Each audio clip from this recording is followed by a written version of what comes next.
Bienvenue et bonsoir à tous. Donc, ce soir, session spéciale trucs et astuces autour de SQL Server. L'ordre du jour est très classique par rapport au précédent live pour ceux qui étaient déjà là. Présentation des auteurs, enfin de l'auteur surtout, et de la plateforme HTML Learning, sujet de démonstration, la démo, le cœur le plus important, et puis une session de questions-réponses à la fin, sachant, comme je venais de dire juste à l'instant, si nécessaire, des questions au fil de l'eau. Alors, on va présenter rapidement Arius, ou plus communément Discord sur HTS Learning est membre très actif. Je pense que si vous êtes sur Discord, vous l'avez tous vu passer, vu qu'il poste tout le temps des messages. Il est dans le développement depuis qu'il a 10 ans, d'après ses propres dires. Donc ça fait un moment déjà. Actuellement développeur C# Backend pour la société Adoria. Et c'est bien pour ça qu'il est là ce soir, parce que ce qui le passionne, c'est entre autres les performances qui touchent à la base de données SQL Server pour être plus précis. Il aura l'occasion de vous en dire un peu plus. Je me présente rapidement pour ceux qui ne me connaîtraient pas éventuellement dans le lot. Donc, je suis Christophe Momer, indépendant depuis 2019. J'ai publié mon 5e livre technique ce mois-ci, il y a 5 jours de ça, sur Azure DevOps. J'ai ma plateforme de VOD sur laquelle vous allez trouver aujourd'hui plus d'une centaine d'heures de formation, avec une vingtaine aujourd'hui de clients satisfaits qui travaillent avec qui j'ai travaillé. Donc vous pouvez voir quelques grands noms, on va dire les plus connus sur la partie gauche. Plus de 2500 développeurs, même si c'est un peu augmenté maintenant, qui sont formés avec moi et aussi qui sont sur la chaîne YouTube. On est 5500 maintenant. MCT depuis 19 et MVP depuis 2022. Alors, j'ai vu que Laurent n'avait pas de son. Il y a que Laurent qui n'a pas de son. C'est bizarre, vu que tout le monde l'a. Je continue. Regarde ton côté, Laurent, dans les settings, au cas où. Rapidement, présentation de la plateforme. Donc, j'ai en ligne une plateforme de formation sur toutes les technos .NET majoritairement, qui est mon cœur d'expertise, où vous pouvez accéder par un achat à l'unité à chacun des cours éventuellement, ou par le biais d'abonnements, que j'ai d'ailleurs remis en ligne récemment avec de nouvelles formules. Bien entendu, il y a une partie particulière et une partie aussi pour les entreprises. Si votre entreprise est intéressée, j'ai des offres pour les entreprises. Et la partie blog qui a été un petit peu mis de côté pendant l'été, je vais essayer de remettre un coup de boost à la rentrée. L'idée, c'est d'essayer de regrouper les meilleurs auteurs francophones autour de .NET. J'ai 2-3 candidatures à examiner d'ailleurs. Donc sachez-le, si vous souhaitez participer à tout ce qui touche de près ou de loin au techno .NET, c'est ouvert aux candidatures. Je précise, on m'a déjà posé la question, c'est pas rémunéré, c'est juste pour justement vous mettre en avant votre expertise et partager avec la communauté. Et puis généralement, si en plus de ça, vous cherchez aussi le côté genre, j'ai une espèce de carte de visite virtuelle, ça fait toujours sympa de dire j'ai contribué à ce bloc-là. Voilà. Le sujet de démo, ce soir, on va parler de base de données. Je pense que quand vous avez vu SQL Server, vous l'avez deviné. Donc, c'est sans trop de surprise, une BDD, un élément central de toute application de gestion qui se respecte. Alors, je mets gestion, mais ça concerne aussi d'autres applications, bien entendu. Il faut savoir que bien trop souvent, les bases de données sont négligées par les développeurs. Moi, le premier. On se contente de les exploiter sans faire attention à ce qu'elle endure derrière. Donc, on lui envoie des requêtes bien dégueulasses et puis elle se démerde pour faire du mieux qu'elle peut. Et nombre de développeurs que j'ai entendu dire, ah non, mais ça, c'est pas mon rôle, c'est le rôle du DBA ou c'est le rôle de quelqu'un d'autre. Donc, l'idée, c'est de vous sensibiliser, on va dire, non pas à ce que vous deveniez un développeur expert DBA, mais plutôt que vous ayez un petit peu d'informations, de trucs et astuces pour mieux traiter votre base de données, surtout si vous êtes dans une petite équipe, voire tout seul, pour éviter de rencontrer, de la maltraiter, en fait. Pour ça, Johan nous a préparé un petit scénario parce qu'on va simuler une application qui permet d'enregistrer des informations personnelles et on va voir comment, d'une base que tout le monde aurait créée, on peut arriver à une structure optimisée pour ces données. S'il n'y a pas de questions sur ce que je viens de faire en termes d'introduction, je vais passer la main à Johan pour qu'il fasse la démonstration. Hop. Je t'ai passé en host. Normalement, tu devrais être capable de partager ton écran. En bas, share screen. Je le vois pas. Ah, si. C'est lequel? Ça va être celui-là. Bam. Ok. Alors, bonsoir à tous et à toutes. Merci d'être venus. Alors, on va parler du coup de SQL Server ici 2022. On... Principalement, ça va être une application d'exemple je vais faire un petit disclaimer. C'est vrai que ce que je vais présenter, ça sera plus facile de partir. L'exemple que je vais vous présenter, si c'était un projet from scratch, mais j'essaie de simuler le cas où on ait un besoin euh, d'une refacto ou de quelque chose qui est trop lourd ou à un moment donné, bah, ce n'est plus assez gérable. Et c'est là où votre super lead dit c'est parti, on va passer ça, on va faire du micro-splitting et on va passer ça sur des API. Peu importe le style d'API, dans tous les cas, on veut passer ça sur du microservice pour que ça soit plus exploitable. Je fais un petit, je continue un petit peu mon disclaimer. On- Même si l'exemple est un petit peu bizarre, faut se dire qu'on n'est pas tous parfaits et que le code que je vais pouvoir peut-être présenter euh, peut plus ou moins simuler la réalité parce que des fois, il y a des entreprises qui ont forcément plus de 20 ans et il n'y avait pas autant de sensibilité au niveau de comment on gère une base de données et c'est bien sûr enfin, maintenant on est en 2020 que certains principes ont vu le jour. Alors, ici, nous avons une base de données SQL Server. Alors, SQL Server, il faut savoir que même si on a beaucoup d'a priori dessus, parce que soi-disant on dit que c'est très cher ou des choses comme ça, il faut savoir qu'on a deux versions SQL Server qui sont gratuites. Nous avons la version Express, qui est limitée à deux cœurs, deux cœurs physiques au niveau du processeur et je crois que c'est 10 gigas de RAM ou c'est 10 gigas de disque dur utilisable. Nous avons aussi la version développeur qui est la version open bar. Vous avez la version Enterprise de SQL Server qui permet vraiment, enfin, il n'y a pas de limite au niveau des cœurs physiques. Vous pouvez avoir plusieurs instances managées de SQL Server. Il n'y a pas de limite de partition des tables ou de base de données, ni de RAM. Donc là, c'est vraiment c'est vers quoi je suis. À savoir que si jamais vous utilisez du SQL Server, vous êtes lié contractuellement lorsque vous exposez votre application de façon de production. S'il y a une base de données SQL Server, voilà, vous êtes contractuellement obligé de payer une licence qui est au niveau d'un pack de 2 cœurs. Si vous voulez 8 cœurs, bah, vous devez payer une licence 4 corps qui permet d'utiliser ces cœurs. Et la licence augmente progressivement. Vous avez deux types de licences, la version standard qui ne permet pas forcément ce qu'on peut dire de la haute disponibilité ou du load balancing. Ça sera plus vers la version Enterprise qui va le permettre. Et c'est là où vous avez forcément un maximum de performance. Et là, c'est plus la documentation contractuelle de Microsoft qui va vous permettre de vous aiguiller là-dessus. Normalement, pour du petit projet, enfin du petit projet, si vous avez une petite application, 2 cœurs en standard, c'est euh, c'est quoi? C'est une centaine d'euros. Donc, c'est une licence qui n'est pas spécialement chère. Euh, donc, c'est pas, ça coûte pas un rein. Par contre, en entreprise, les 2 cœurs, ça peut être du 2000 à 3000 dollars la licence. Et bien sûr, c'est exponentiel. Bref, maintenant que nous avons parlé au niveau contractuel de ce qu'implique SQL Server, on va partir sur ici une base de données qui possède un schéma qui s'appelle DBO, sachant que DBO, c'est le schéma de base, et dedans, nous pouvons y avoir donc nos tables.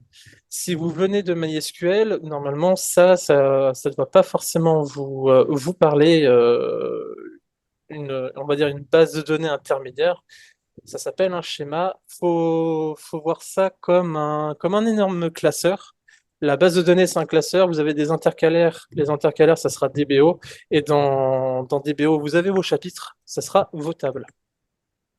Grosso merdo, on pourrait se l'imaginer ça en façon concrète dans la vie réelle.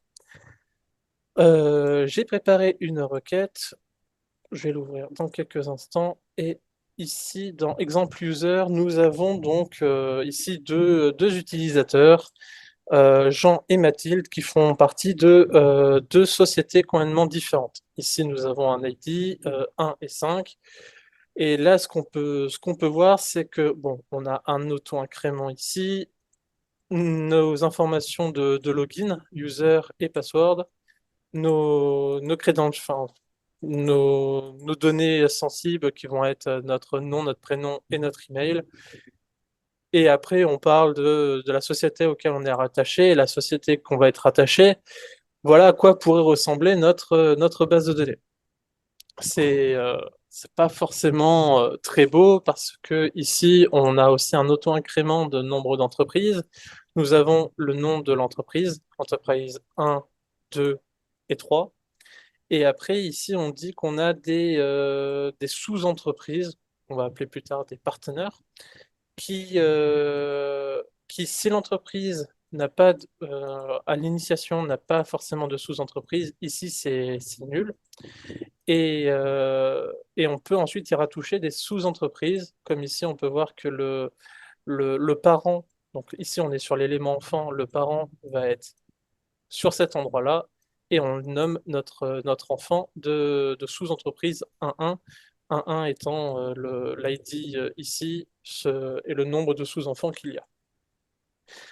On peut voir déjà qu'on a du mal, à l'expliquer, à comprendre comment ça peut fonctionner, et si on exécute cette requête, on a, on fait une jointure déjà sur example user table qui récupère notre auto-incrément, notre prénom, notre nom, notre email, et ensuite des informations qui sont liées à l'entreprise, sachant que ce qu'on va ensuite chercher, c'est que la- là où se trouve notre personne se trouve à un niveau enfant d'une société.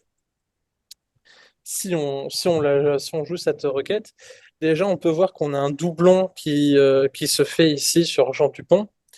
Euh, et on voit bien que pourtant on est bien assigné à la sous-société 1, et on a Mathilde qui est tranquille, qui est bien assignée à la sous-société 5. Et après on voit les éléments qui peuvent être parents à ce niveau-là. Alors, on peut voir déjà que c'est pas propre parce que si on fait un distinct, par exemple, un distinct normalement permet d'éviter tous les doublons euh, par rapport à la requête qui est demandée. Même si on fait ce distinct, ah, ah, nous arrivons toujours avec ce doublon. Donc, il y a quand même un souci. Ce souci vient par rapport à la table Business Table qui nous fait un doublon à cause de ce main Business ID ici, et ça nous pose quelques petits problèmes. Je ne vais pas rentrer dans un détail pour enlever ce doublon. L'idée, c'était d'exposer ce problème, c'est-à-dire qu'après, on va faire ce qu'on appelle un self-join, c'est-à-dire qu'on va essayer de jointer sur elle-même, et je réserve ça pour tout à l'heure. Pourquoi c'est une très mauvaise idée de faire du self-join sur sa propre table, surtout si elle est énormément alimentée. Dans un premier temps, on va essayer de se dire quelles sont les ressources intéressantes à récupérer, parce qu'on part du postulat, on veut essayer de découper ces informations-là et ces informations-là sur quelque chose de tangible et qui puisse être compréhensible plus tard. Et voire même dans 6 mois, un an, s'il y a une nouvelle personne qui arrive dans l'entreprise, que ça soit beaucoup plus simple à expliquer et qui puisse comprendre plus facilement vers quoi on essaye de porter certaines ressources, certaines valeurs qui sont situées dans la base de données. Alors pour ça, j'ai créé une autre base de données. On y voit quelques petits éléments, mais je ne vais pas rentrer directement dans les détails. Ici, on a forcément les schémas. Et quand on essaie de retourner sur example user table, on va essayer de se dire, OK, là, dans user et password, il y a quelque chose qui va pas, c'est qu'on mélange déjà si on pourrait dire des concepts. On a des credentials et des informations personnelles et une entreprise. Ça peut avoir du sens, mais ça serait plutôt une information qu'on pourrait dire finale, c'est-à-dire c'est une donnée agrégée qu'on a pu récupérer. On le verra par la suite d'une autre façon. Mais actuellement, nous, ce qu'on va essayer de faire, ça va être de splitter cette partie-là, donc username et password, dans une table différente. On va ensuite essayer de splitter first name, last name et email dans une autre table différente. Et on va voir ce qu'on va pouvoir faire avec business. Premièrement, on va donc récupérer username et password et on va voir ce qu'on va pouvoir en faire. Ici, je vais retourner dans ma table HTS Coding et dedans, on va faire ce qu'on appelle un schéma. J'en ai un petit peu évoqué le sujet, ça va être un intercalaire. À quoi va nous servir cet intercalaire? Cet intercalaire va nous servir à vraiment fragmenter visuellement et même au niveau de nos requêtes vers où on peut stocker nos tables. Ça nous permet, notamment en MySQL, de ne pas avoir 700 tables au même endroit. C'est-à-dire qu'on a quand même, au sens brut de la base de données, on a bien 700 tables, mais disons, quand on essaye de récupérer ou chercher des informations, bah, elles sont déjà rangées dans des compartiments. Alors, je vais faire ça en query, c'est très simple, il n'y a pas beaucoup à savoir. On fait un create schéma et on va faire ça en authentication. Hop. Et si je la joue, on voit bien que j'ai un message OK. Alors là, ça s'est pas actualisé, mais on voit bien que le schéma authentication a été fait. Il n'y a pas besoin de plus. On peut très bien y rajouter certains éléments au niveau des users ou des choses comme ça. Ça nous permet aussi de protéger via des policies, des stratégies, l'accès à certains schémas. Et après, ça sera via notre utilisateur qu'on pourra consommer ou non voir l'intérieur de ce schéma. Ici, nous allons ensuite y créer une table. Et c'est là où on va commencer à réfléchir un petit peu à comment on pourrait bien nommer nos éléments. Donc ici, on est dans un schéma authentication, donc on comprend que ça va être une ressource d'authentification. Du coup, le, par simplicité, ça sera forcément des comptes. C'est des comptes qu'on va authentifier. Et après, via ces comptes, on va chercher à consommer ou récupérer les informations personnelles liées à ce compte. Mais dans tous les cas, nous, ce qu'on va vouloir chercher à faire, c'est vraiment de créer une table qui, pour cet exemple-là, va récupérer un, un auto-incrément, un username oui, un username et un password. Bien sûr, après, je vais juste faire username, password, mais vous pouvez très bien rajouter un salt. Donc, un salt, c'est un élément que vous pouvez rajouter avant, après ou entre les deux. Enfin, début, soit fin, soit fin et début, avec le password de l'utilisateur. Comme ça, vous faites une autre tambouille et normalement, vous avez une chaîne de caractères mieux chiffrée qu'un humain ne pourra pas lire. Donc on va faire. Alors moi j'utilise Navigate, ça me permet d'aller un tout petit peu plus succinctement sur la création des tables. C'est un designer. Du coup, on a dit qu'on avait besoin juste d'un ID, d'un username et d'un password. Et on va juste ici cocher pour moi d'être nul. Navigate, il est sympa. Il me dit voilà, voilà à quoi va pouvoir représenter, enfin, se représente ton SQL. Alors, s'il y a une title, parce que je n'ai pas encore donné de nom à ma table, mais il y a une information qui va être importante, surtout si vous avez fait au moins un minima du SQL, on a la notion forcément de primary key. Au niveau de SQL Server, une PK, une primary key, euh, est une contrainte, et cette contrainte va aussi déposer un index. Cet index, c'est ce qu'on va appeler un clustered index. Un clustered index, c'est un index qui ne peut pas être doublonné. C'est notamment pour ça qu'on met forcément un ID derrière. C'est qu'à chaque fois qu'on va auto-incrémenter, 1, 2, 3, 4, 5, et que cet index est forcément unique, et on peut avoir qu'un seul clustered index dans une table. Ça nous permet d'avoir un discriminant au niveau de notre table. Ensuite, au niveau des index, nous avons aussi ce qu'on appelle des non-clustered index, ça, vous pouvez en avoir beaucoup. Enfin, il y a pas de souci. Ce sont des index qui ne sont pas forcément uniques, donc qui représentent un risque de doublon, mais qui permettent de parcourir la table beaucoup plus vite. On va y venir un tout petit peu après de ce que représente un index, parce que ça représente quand même un coût, une estimation dans le disque pour pouvoir parcourir donc ces index beaucoup plus vite et faire des requêtes à la nanoseconde pour que ça aille vraiment le plus vite. À savoir aussi que par rapport à ce que disait Christophe au préambule et de l'exemple, enfin, et de l'explication sur ce que font les développeurs, est-ce qu'ils font mal ou pas le code ou n'importe quoi, SQL Server adore travailler en ensembliste. Ce qui veut dire que SQL Server adore travailler avec des ensembles de listes et il adore, enfin, si vous pouvez lui donner le plus grand nombre de listes possible, il va adorer. Ça, il n'y a pas de souci. C'est mieux que de travailler avec des informations unitaires. Forcément, si on fait une closeware qui va récupérer forcément qu'un seul élément, vous faites un top 1 d'un certain élément, forcément, ça, vous allez retrouver une donnée unitaire.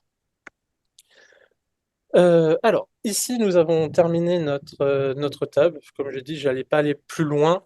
On a récupéré cette PK de ID et on va l'appeler accounts, tout simplement. Donc, on peut voir ici qu'on a bien notre table qui a été faite.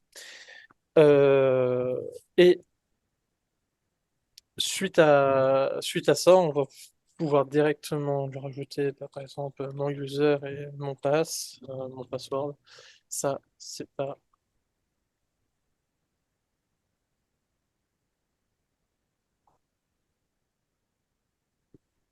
Ah, je sais pourquoi. Parce que j'ai oublié de mettre l'auto-incrément.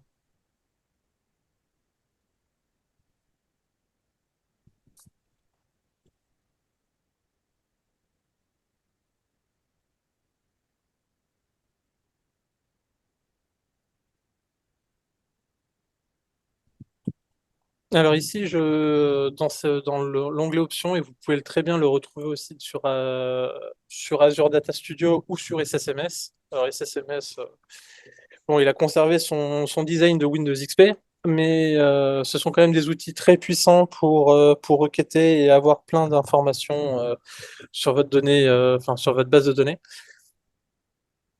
Quand vous mettez un ID, forcément, il faudra quand même préciser quel est le champ qui récupère cet auto-incrément. Ok,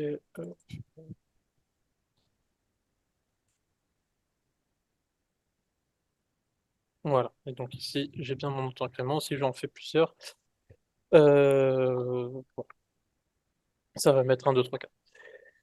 Là où je me suis un tout petit peu avancé, c'est qu'on a quand même déjà des informations. Donc ici, on a un schéma user qui va posséder une table informations. Dans cette table informations, je n'ai pas grand-chose, mais on va récupérer ce qui a été écrit ici, Jean Dupont, et je vais récupérer l'email pour aller un tout petit peu plus vite. Du coup, on a aussi une petite subtilité. Avant, j'avais first name et last name sans underscore. Dans cette table, si, oui. Et on verra un tout petit peu après comment ça va se représenter au niveau du bac. Alors, le bac, je vais y venir plus tard. Ça sera du Swagger pour avoir un retour visuel de la chose. Donc, ici, on avait dit que c'était Jean Dupont et ça. Donc, si j'enregistre, forcément, ça va me faire mon petit auto-incrément. Et si je récupère,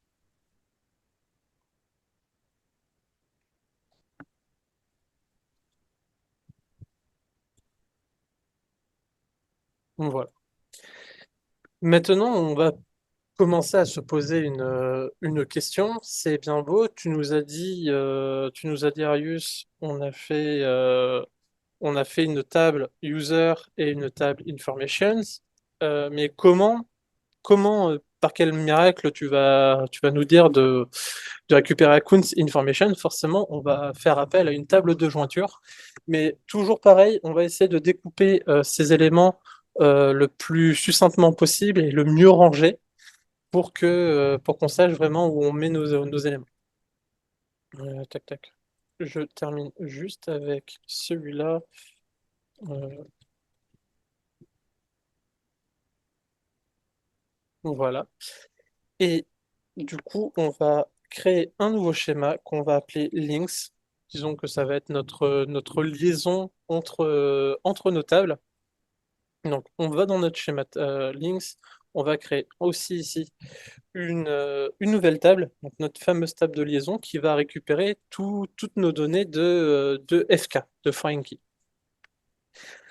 Alors, je vais y créer trois champs.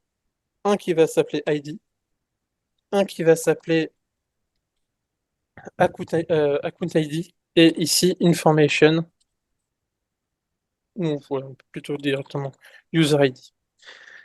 Pourquoi je crée un ID ici qui va être aussi une PK? Alors, ça, c'est en mon sens. Je préfère laisser mon auto-incrément être lui-même un index clustered pour pouvoir le requêter plus facilement, même si dans la logique de cette table, on ne va avoir qu'une seule information par utilisateur. C'est-à-dire qu'on va forcément lier un compte à un utilisateur.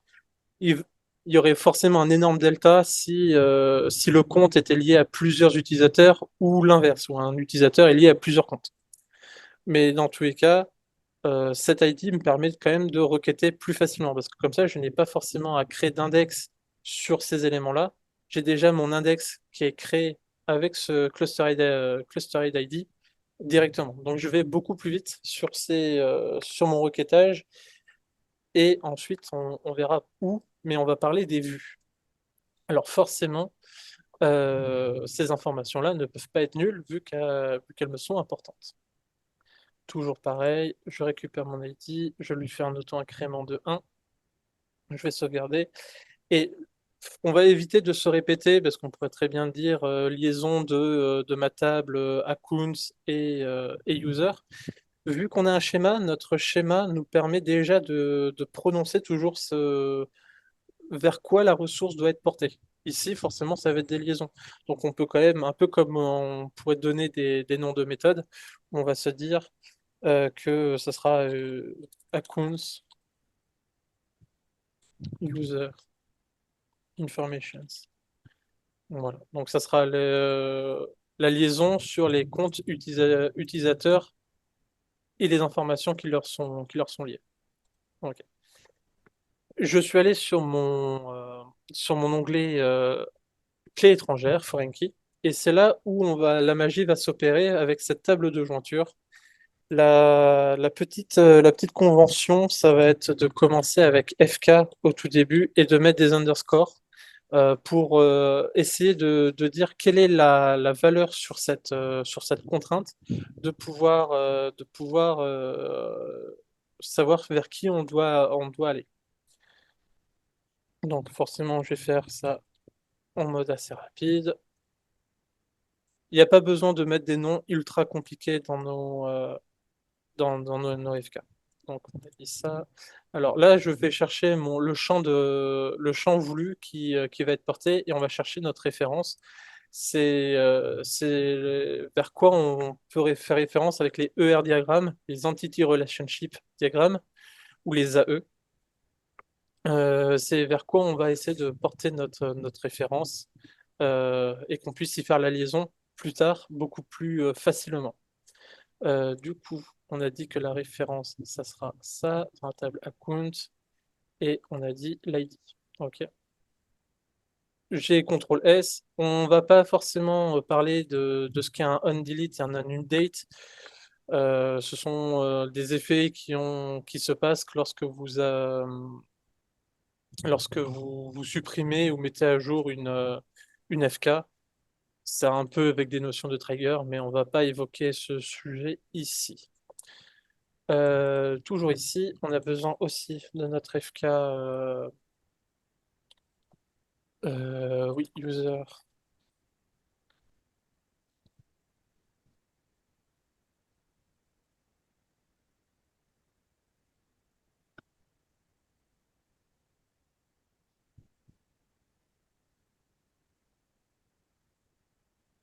Voilà. Et ici, voilà, j'ai terminé ma table de jointure, ce qui veut dire que si je fais un... Alors, je ne vais pas remplir mon auto-incrément, mais il va le faire tout seul. Si je recherche ici, via Navicat, ce logiciel, ça me permet aussi de voir succinctement quelles sont les valeurs qui sont référencées directement sur mes tables. Donc, on voit ici que j'ai bien mes comptes, mes deux comptes, et là, je peux ensuite lui associer les personnes à mon compte. Donc, je pourrais très bien faire quelque chose, un petit couac, où mon compte 1 serait l'utilisateur 2. Normalement, ça n'a pas vraiment de sens.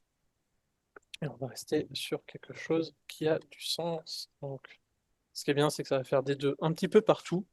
Mais selon comment vous allez intégrer vos données, s'il y a de la synchrone ou des choses comme ça peut un petit peu faire des petits couacs. Où, par exemple, vous aurez un ID 3, mais le compte sera 3 et l'user ID sera 4, des choses comme ça. Ça peut arriver. Mais au moins, vous avez quelque chose qui est tangible in fine. Alors, une fois que ces trois éléments-là sont terminés, on peut déjà les joindre entre elles. Ce qui veut dire, alors, pareil, j'utilise énormément ce logiciel pour conceptualiser mes bases de données, où dedans, je vais... alors, l'importance, ça va être cette table de jointure. Je fais la liaison avec Kunz. Vu qu'on a déjà créé une FK, il me fait déjà la relation qu'on peut voir ici où il me dit, bah écoute, sur cet élément-là, j'ai déjà une jointure qui est possible. Et si je récupère dans User et que je fais ça, vu qu'on a aussi fait enfin une FK qui est portée par User Information, bah du coup, là aussi, je peux faire une jointure. Et c'est là où ça va commencer à être intéressant, c'est que grâce à cette valeur, je peux précisément dire, bah, écoute, quand je fais peut-être une requête, j'aimerais avoir ça, ça, et pourquoi pas ces éléments-là. Le reste, en soi, je peux m'en fichtre, il y a pas, je peux très bien récupérer un ID ou un GUID. Pour l'instant, on va juste se cantonner à là. Et on voit bien à ce moment-là qu'on a bien déjà une partie de nos références qu'on a déjà pu découper.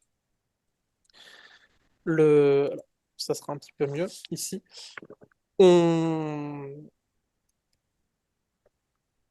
comment Au niveau de nos tables, il est quand même recommandé de mettre des alias.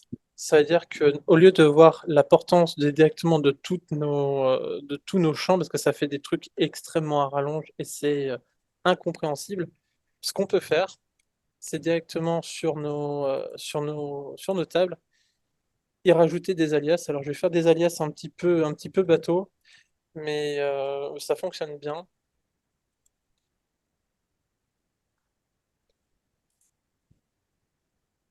Ok. Et là également, normalement, donc ici, là, ce sera T3. Et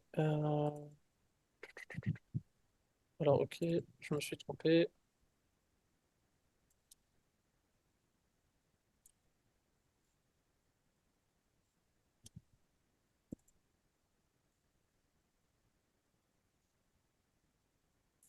Normalement, vous essayez de chercher un alias qui est un petit peu plus, qui a plus de sens que ce que je fais ici. Mais l'idée reste la même. Là où ça va être aussi intéressant, c'est qu'on a déjà créé notre code SQL pour avoir une notion de ce qu'on va appeler des vues. Là, vu qu'on récupère un agrégat d'informations liées à un utilisateur, on va aller chercher notre schéma utilisateur et pareil, on va directement créer une vue, on va juste copier-coller notre code SQL et là, la nomenclature va vouloir qu'on mette un petit v underscore et on va chercher et on va lui donner un nom. Donc pour moi, ça sera user. On va écrire ça un petit peu mieux. Voilà. Et une fois que cette vue est faite, donc ça allait très très vite, hein, j'ai juste copié-collé le code SQL que j'avais fait. Et là, je récupère directement au sein d'une vue toutes les informations. Alors pourquoi une vue? La vue permet déjà de calculer tous les index, permet un rendu directement de tous nos index. Donc là, on en a forcément trois entre notre table de jointure, accounts et informations, ce qui permet en une seule, on va dire table, enfin cette table, cette vue, on a déjà calculé tous nos index, donc on sait forcément qu'on va aller très vite lorsqu'on va chercher l'agrégat de toutes ces informations. Pardon. Une fois que ça s'est fait, alors j'étais aussi parti sur la partie business. Vu le temps, je vais pas forcément la, la, la gérer. Mais l'idée, c'était pareil, où dedans on a Enterprise, où forcément on a un ID, on a une PK, où dedans on a un nom d'entreprise et une description, petite dédicace, voilà. Et, euh, et on a là aussi partenaire. Donc partenaire serait les éléments enfants d'entreprise. On aurait forcément eu dans Lynx une table de jointure qui aurait fait le même comportement que, que notre table de jointure avec accounts et informations. Une fois que ça aurait été fait, on aurait essayé de jouer sur nos deux vues pour essayer de faire un agrégat entier de nos éléments. C'est-à-dire qu'on aurait fait un troisième links où ce links aurait été entre la portance mon utilisateur vers, vers l'entreprise auquel il est associé. Je, Par gain de temps, je ne vais pas forcément évoquer ce sujet-là, mais je pense que vous avez certainement compris vers quoi je voulais, enfin, l'importance de nos ressources, arriver à bien les séparer, et notamment dans business, vu que je crée forcément deux tables différentes, ça me permet d'avoir des données beaucoup plus faciles à gérer, notamment ce cas de doublon qu'on a pu voir au début de notre démo avec cette table un petit peu absurde qu'on avait vue, où dedans, bah, j'ai juste un seul point d'entrée qui va être ma table de jointure et en une seule requête, je sais vers quels sont mes enfants par rapport à mon entreprise et j'ai pas besoin sur 1 million de résultats, bah, j'ai pas besoin de faire un self-join qui va me représenter une table de 2 millions de résultats, vu qu'on va se copier nous-mêmes pour essayer de requêter, ce qui veut dire que ça va être un gouffre monumental de performance. Alors oui, j'ai dit que SQL Server adorait travailler en ensembliste. 1 million de résultats, c'est de l'ensembliste, bien sûr. Mais pour ensuite récupérer quoi? 5 données, je pense que c'est un tout petit peu overkill. 5 résultats, ce sera un tout petit peu trop exagéré et un requêtage trop long. Alors que là, en quelques nanosecondes, vous avez déjà votre résultat, alors que sur 1 million de résultats, vous avez peut-être quoi, si c'est pas 200 millisecondes, je suis un petit peu un menteur, mais je pense que je suis assez dans le vrai. Donc voilà. C'est là où vraiment les self-join, ça va être un tout petit peu une hantise pour les DBA. Donc si pour vous, vous pouvez éviter de leur dire, bah, écoute, j'ai fait deux relations entités, mais qui sont dans la même table, s'ils voient pas rouge, il y a un petit problème. Voilà. Ici, je vais, donc, comme je disais, je vais juste vous présenter au niveau de accounts et d'informations, comment on peut se le représenter aussi au niveau API, parce qu'on est quand même ici sur un Discord de développeurs C Sharp. Donc, forcément, j'ai fait du Java avec son framework script. Et on se retrouve ici avec des petits éléments où on a. Bon, je vais directement lancer l'application.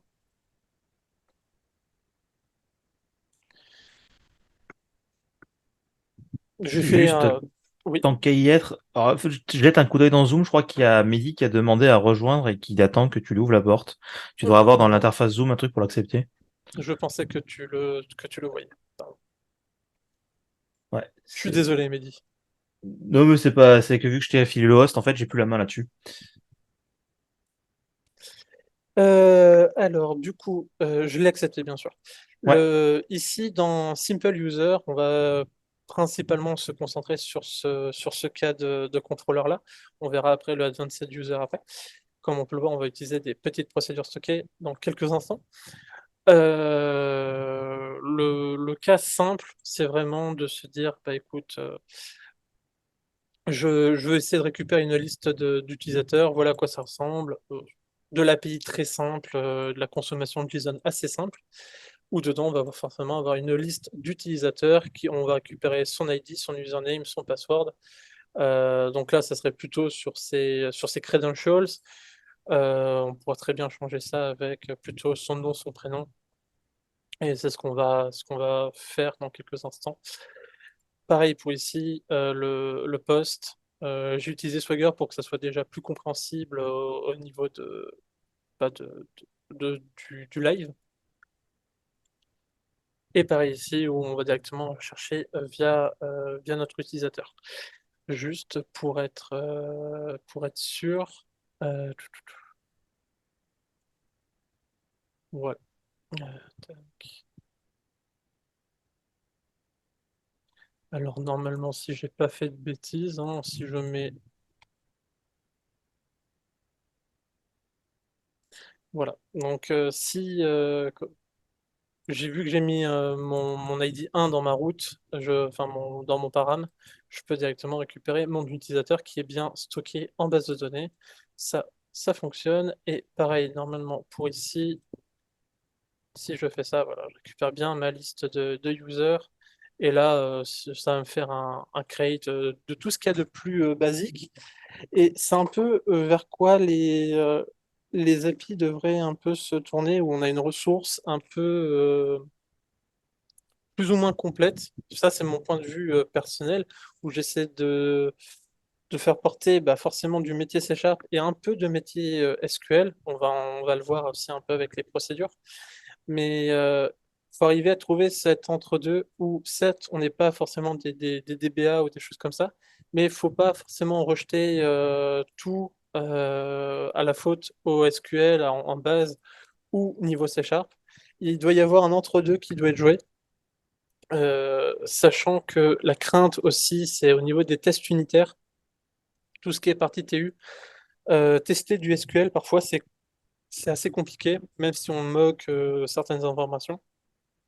Le principe, quand même, c'est de faire confiance à notre base de données et le fait que les informations on les découpe un peu comme ce qu'on aurait pu faire avec les bonnes pratiques en C Sharp. Et je recommande la plateforme HTS Learning, elle est très bien.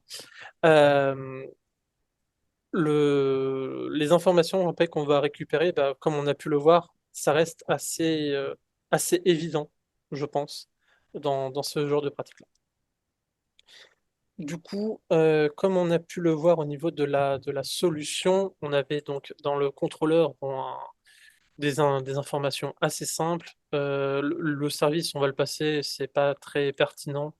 parce qu'on ne fait pas forcément de grosses informations, mais là, on va avoir un petit, entre guillemets, hic que moi, j'apprécie pas forcément, parce qu'on va pas utiliser Entity Framework, mais on utilise Dapper à ce niveau-là, où on passe des chaînes de caractères directes de SQL. Moi, j'aime pas ça du tout.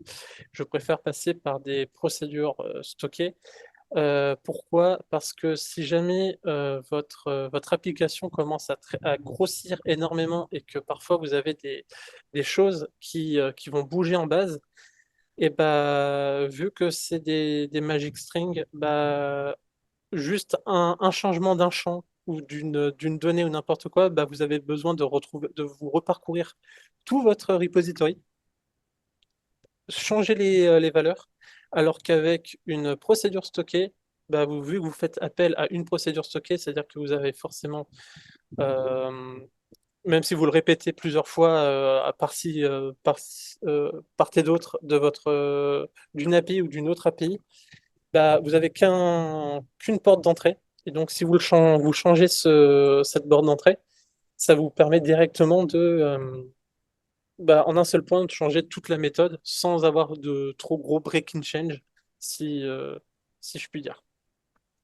Et c'est ce qu'on va voir ici dans le Advanced Repository, où ici j'utilise un ORM que j'ai fait pour aller un tout petit peu plus vite, où dedans, bah, c'est du Dapper tout simple, où je récupère un modèle et je lui passe des paramètres. Donc, je lui passe le nom de ma procédure stockée, ses paramètres, et je lui passe, écoute, va contacter SQL Server et exécute ça comme une procédure stockée. Ça me permet d'aller beaucoup plus vite sur mes créations de repo. Du coup, je vais quand même aller dans Service Advanced Service, où dedans, comme je disais, j'ai créé un modèle qui récupère ma connexion en base. Là, je l'ai fait comme ça pour la démo. Le nom de la procédure, on va aller les faire dans quelques instants. Ça, c'est pas bon parce qu'en fait, ici, ce sera le nom du schéma et ensuite le nom de la procédure, sachant qu'une procédure va être elle aussi stockée dans le sens du schéma de notre base. Et ici, on va avoir ensuite nos paramètres qu'on va chercher. Si jamais la procédure ne cherche pas de paramètres, on a juste à lui passer un champ nul. Alors, je repasse ici, ça va aller vite. Tac. Alors, quand on essaie de créer une procédure, comme je l'ai marqué ici, j'aime bien mettre les procédures sous Git. Du coup, c'est pour ça qu'on va commencer un create or alter. Donc, si la procédure n'existe pas, je la crée, soit si elle existe, je vais la modifier. On parle bien d'ici d'une procédure. On cherche son schéma, on cherche le nom de la procédure. Ici, on lui rajoute un paramètre, donc ligne 9, on lui rajoute un paramètre qui va s'appeler ID, et ça nous permet ensuite donc, de pouvoir récupérer dynamiquement des critères, soit de recherche, soit de discriminants. Ici, ça sera surtout pour notre closeware. Et après, on l'englobe d'un begin-end avec du SQL vraiment tout simple. Et il faut vraiment aussi que vos procédures puissent être le plus simple possible au niveau du CRUD, vraiment très, très basique. Même pour vos jointures, il faut vraiment, comme je disais, mettre des alias si jamais vous en avez besoin. Après, ça dépend aussi des politiques d'entreprise. Des fois, ça ne passe pas parce que c'est pas conventionnel à la politique d'entreprise ou je ne sais quoi. Alors ici, on va l'exécuter. Hop.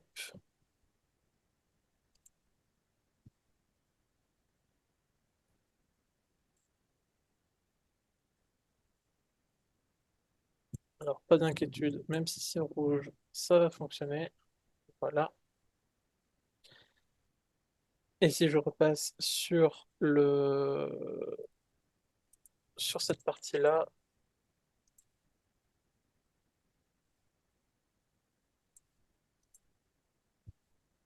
Ah bah oui.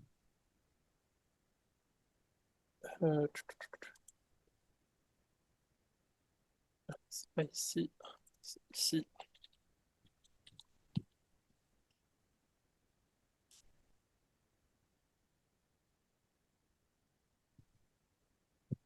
Voilà, typiquement aussi, bah, comme je disais, vous avez qu'une seule porte d'entrée, et donc ça permet l'édition un peu plus facilement. Et comme on peut le voir, on a la même chose via une procédure stockée. Pourquoi je parle aussi de procédures stockées? Les procédures stockées permettent de, de rendre euh, les appels beaucoup plus rapides au deuxième moment de son exécution. Parce que au sens de la procédure, si on fait un... Alors, on passe ça au sens de d'une procédure, lorsque vous l'utilisez, elle va directement être mise en cache. Et peu importe les paramètres que vous allez lui affecter, ces paramètres-là, ils vont être compris et ça évite ce qu'on appelle les parameters sniffing en point de vue SQL. Ces parameters sniffing, c'est si jamais vous mettez des valeurs en brut, genre n varchar de quelque chose, c'est comme ce qu'on avait pu voir, comme ce qu'on a pu voir dans la solution au niveau du Advanced Repository, Repository, pardon, où ici, bah, si on met des paramètres à ce niveau-là, ce seront des paramètres qui vont être quand même dits génériques. Et ces paramètres génériques, bah, en fait, ils vont créer un autre plan d'exécution à chaque fois que vous allez vouloir utiliser cette requête. Ce qui veut dire que vous allez faire travailler votre CPU, parce que le CPU va être en jeu lorsque vous allez créer ce plan d'exécution. Et vu que c'est pour la création d'un utilisateur, bah, du coup, vous allez faire travailler un petit peu double fois le CPU, une fois pour créer ce plan d'exécution et une fois pour insérer. Alors qu'avec une procédure stockée, vous allez faire appel qu'une seule fois à cette procédure stockée, et peu importe les paramètres que vous allez lui donner, il va toujours utiliser le même plan d'exécution. C'est-à-dire que peu importe les paramètres que vous allez lui mettre, tant qu'ils correspondent à la procédure, ça ira toujours de plus en plus vite, parce que ça va toujours consommer le cache. Euh, du coup, je vais un petit peu me répéter, mais du coup, si on mettait bah, mon username, password 1, 2, 3, 4, 5, et après je mets 1, 2, 3, 4, 5, 6, bah, du coup, ça va me créer deux plans d'exécution, mais qui n'auront pas de sens, qui vont être quand même stockés en mémoire au niveau SQL Server, et qui vont attendre soit d'être en fin de vie, soit d'attendre l'extension du serveur SQL pour, euh, pour être vidé, parce qu'il n'y a pas forcément on va dire un garbage collector, si on devrait dire ça en point de vue C#, qui permet de vider ce cache, parce que, enfin, on peut le vider avec des instructions, mais là, c'est plus le DBA qui va le faire, je vais pas rentrer dedans, euh, pour purger un peu cette mémoire.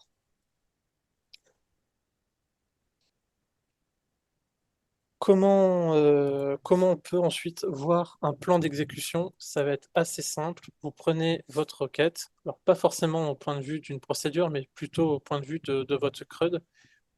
Avec Azure Data Studio ou SSMS, vous pouvez avoir un aperçu de votre plan estimé. Bien sûr, tu ne vas pas le vouloir. Euh,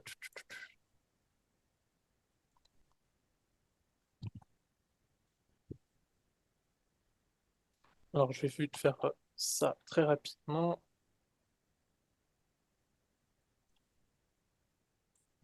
Bon, ouais, un tout petit peu trop rapide.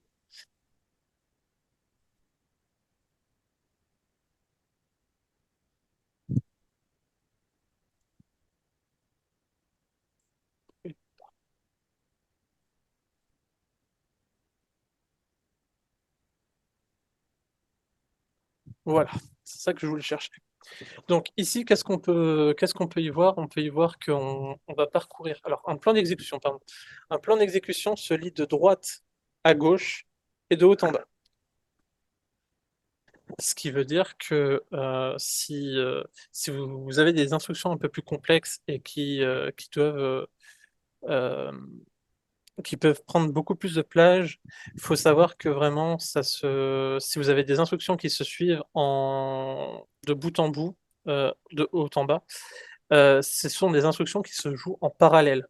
C'est pas de l'asynchrone, c'est vraiment du parallèle bloquant. C'est-à-dire que ça va attendre que les deux instructions se font avant de pouvoir passer à la suite.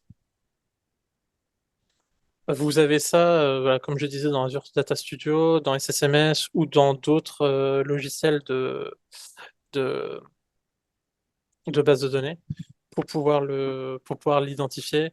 Je préfère ce visuel-là que mon logiciel Navigate. Ça me permet de rendre l'information un petit peu plus pertinente. Ici, qu'est-ce qu'on peut voir? On peut voir on en a parcouru un index clustered, donc un index unique.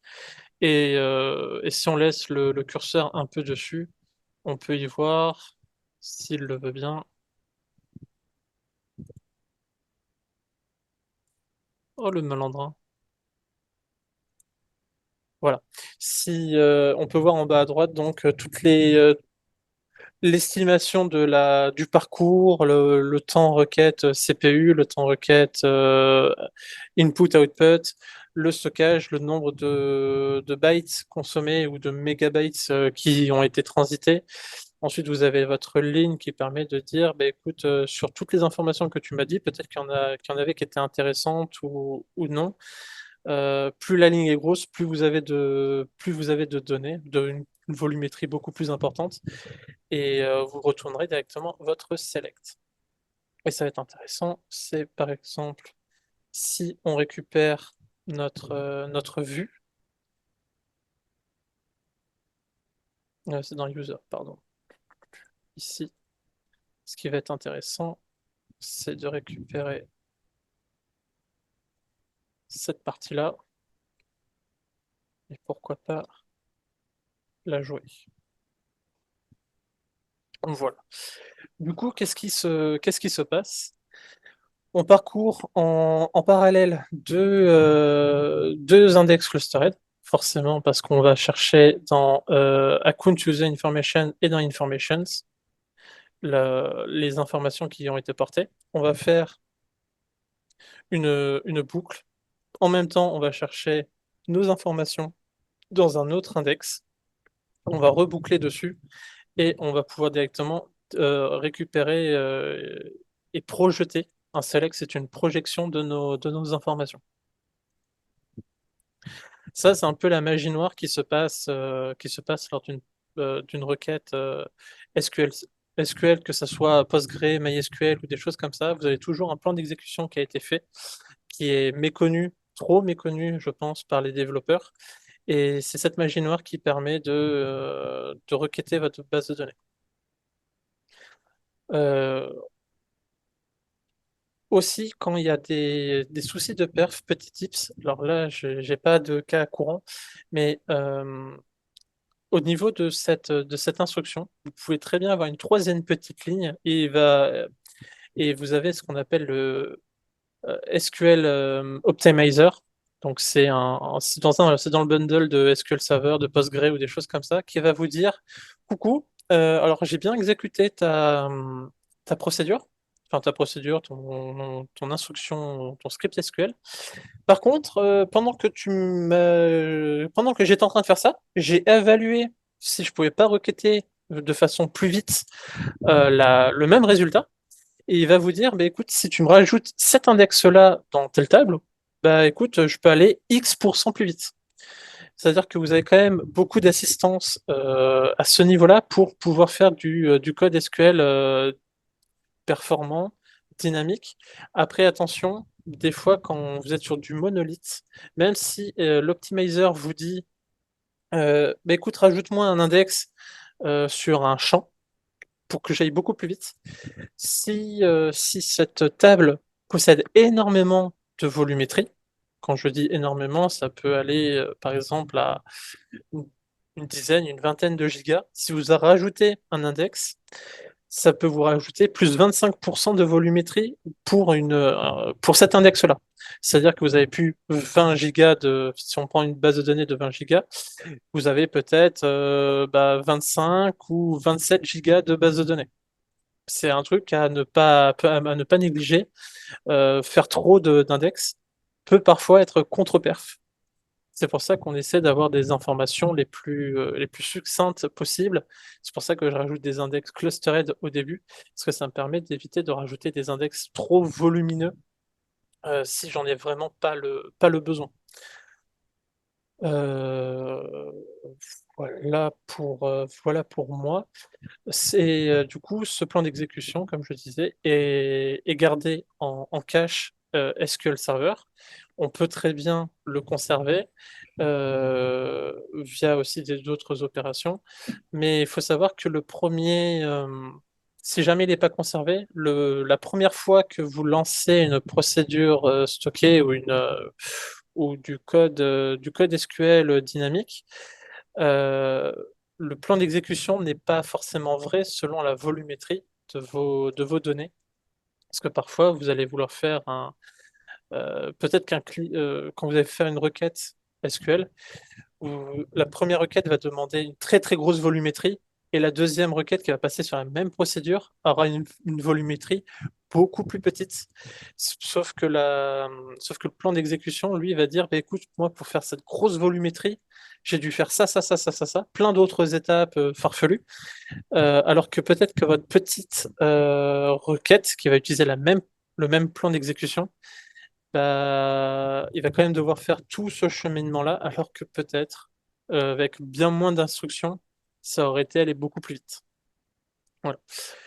Je pense que c'est tout pour moi au niveau de la démonstration. Est-ce que Eh vous avez ben, des questions? merci à toi. Et effectivement, dès le début, il y a une question qui est arrivée en doublon de Nicolas et de Laurent en même temps, qui se posait la question par rapport au schéma, quand tu as commencé à parler des séparations de schémas. Et la question était, est-ce que la séparation par schéma pourrait aussi avoir un impact en termes de performance? Parce que tu en as parlé en termes d'intercalaire pour l'organisation, mais est-ce que ça pourrait impacter les performances? Et si oui, dans quelle mesure?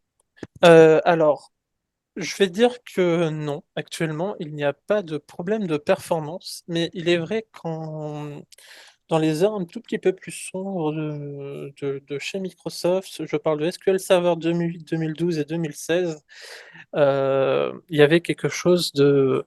Comment? Les schémas étaient un petit peu mal vus et on disait non, il faut tout mettre dans DBO, donc le schéma principal, parce que ça permet d'aller plus vite, on ne crée pas de ce qu'on appelle des journaux de transactions ou des partitions de transactions sur ces schémas-là, parce que de façon sous-jacente, tout est logué sur SQL Server, parce que si jamais vous avez une corruption, vous pouvez très facilement récupérer ça de façon pérenne, les données un petit peu perdues. Et donc sur ces années-là, 2008, 2012, 2016, c'était un petit peu contre-perf, l'usage des schémas. Maintenant, il n'y a pas vraiment de question, il n'y a pas question de contre-perf. Certes, vous allez avoir un journal de transaction un tout petit peu plus volumineux, mais c'est vraiment rien. Ouais, donc t'as pas C'est de gain en vraiment un... performance, t'as juste plus de pertes en fait. Oui, c'est surtout au point de vue disque que ça se jouait, parce qu'avant, ça coûtait très cher, la volumétrie. Et enfin, volumétrie que je parle en giga et pas en téra ou autre. Mais maintenant, il faut vraiment voir ça, les schémas, comme une bonne pratique à voir et apprendre, sachant que j'ai oublié de dire que le schéma, la convention, c'est de commencer le nom du schéma par une majuscule. Après, les tables, vous pouvez les nommer comme vous le souhaitez.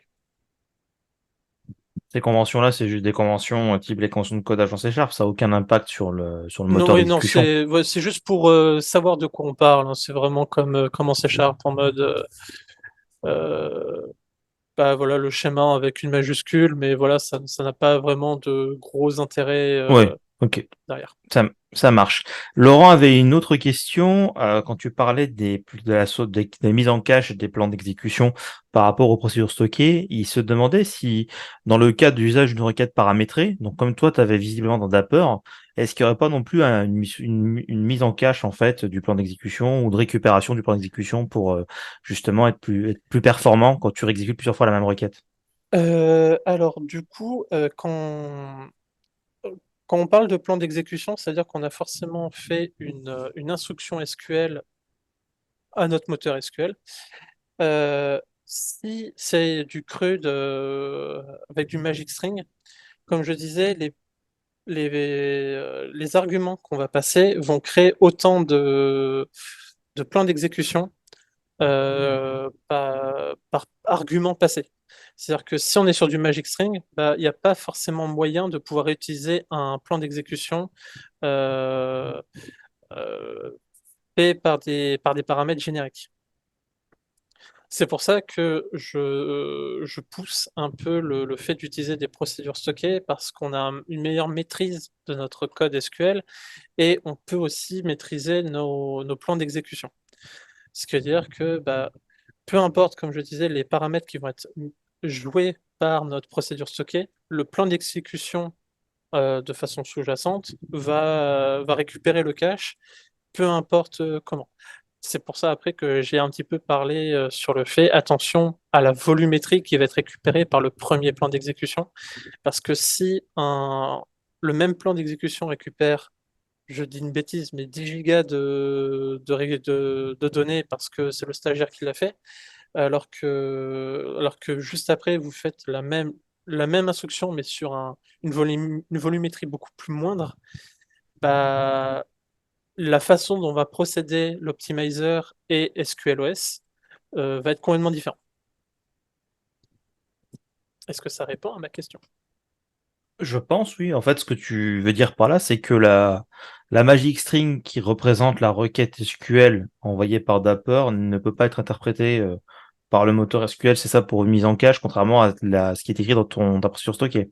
Oui, parce qu'en fait, pour lui, enfin, que ça soit Dapper ou SQL Server, vraiment ce qu'on dit, les paramètres génériques, bah, ils n'ont pas forcément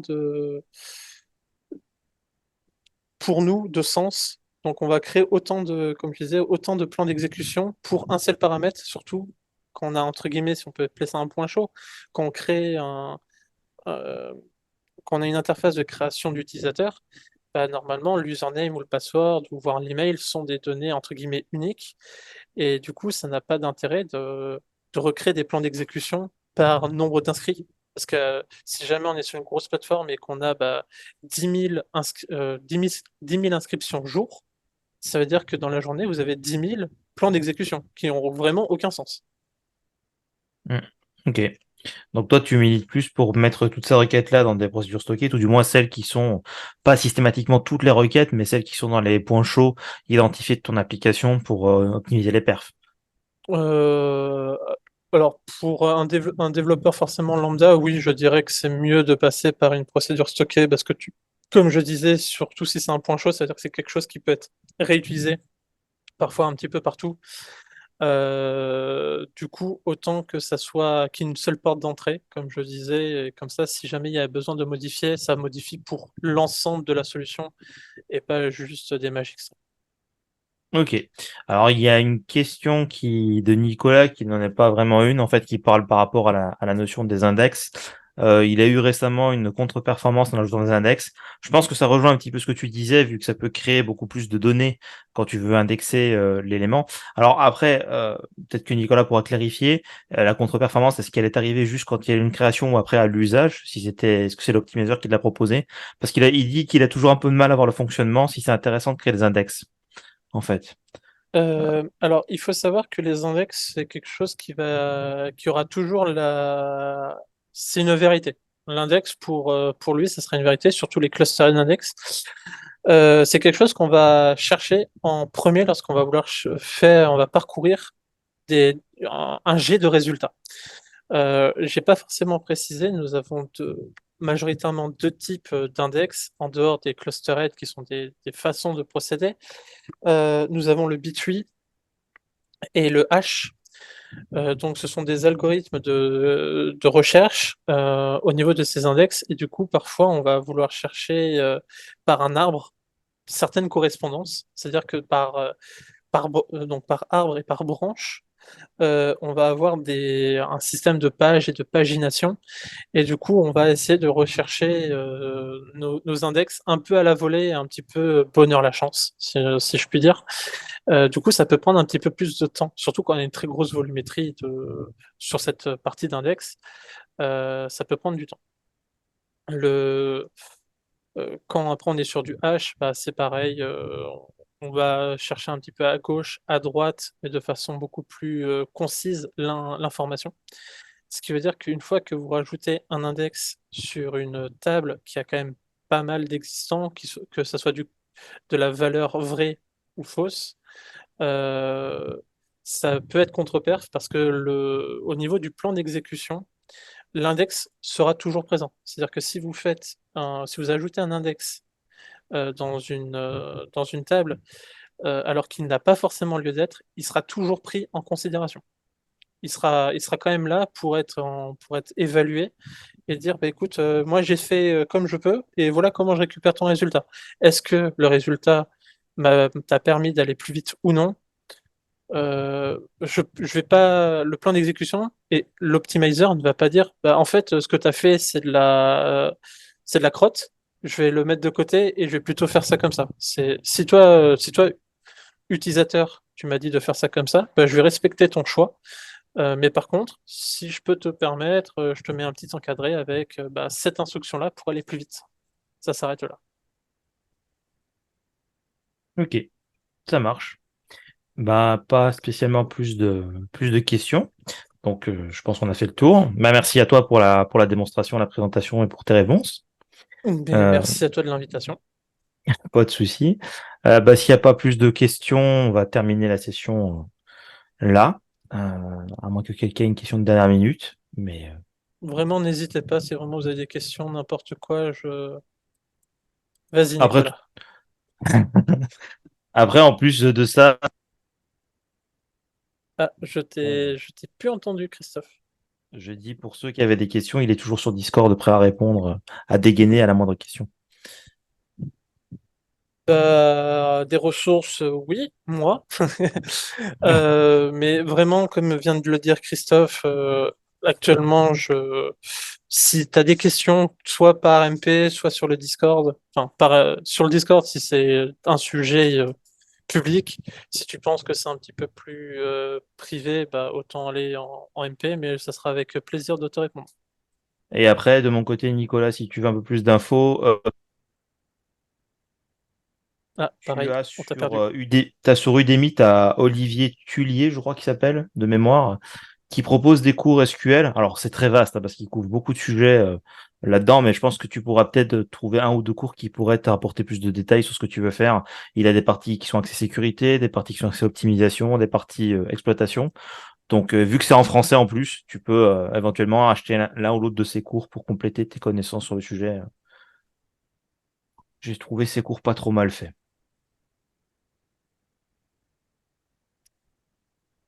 Et bah donc voilà.